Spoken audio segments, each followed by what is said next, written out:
এত ভিটা খাওয়ার পরে, আন্দোলনের পরে একটা লাইনে দেশ চলে, এরপরও কিছু কুলাঙ্গা নারী লইয়া রাস্তায় নামছে।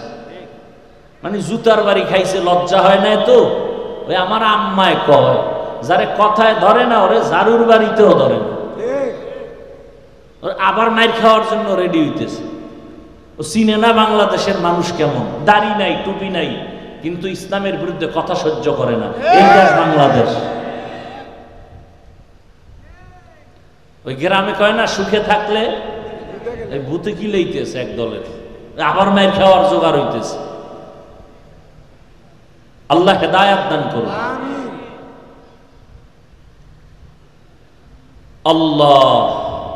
তাহলে আপনি স্কুলে পড়েন, কলেজে পড়েন, চাকরি করেন, ব্যবসা করেন, সব করেন। আমি শুরু থেকেই কিন্তু এই বয়ান করে আসতেছি, ইবাদত, আল্লাহকে সন্তুষ্টি করে রসুলের আদর্শ মতো চলেন। আপনি যা করবেন সব ইবাদত। চাকরি করেন ইবাদত, ব্যবসা করেন ইবাদত, হতে হবে রসুলের আদর্শ অনুযায়ী।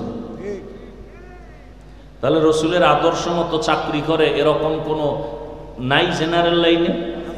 আপনি কেন পারবেন না?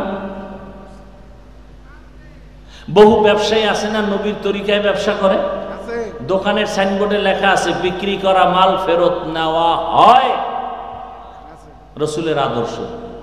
আর যারা রসুলের আদর্শ মানে না, এরা লিখবে বিক্রি করা মাল ফেরত নেওয়া হয়, এরা রসুল মানে না। এক উদ্দেশ্য খারাপ, 2 নাম্বার মালের 1 নাম্বার কয়ে বেচবে। ব্যবসা করিয়াও জান্নাত পাওয়া যাবে না? যাবে না। রসুলের তরিকায় ব্যবসা করেন,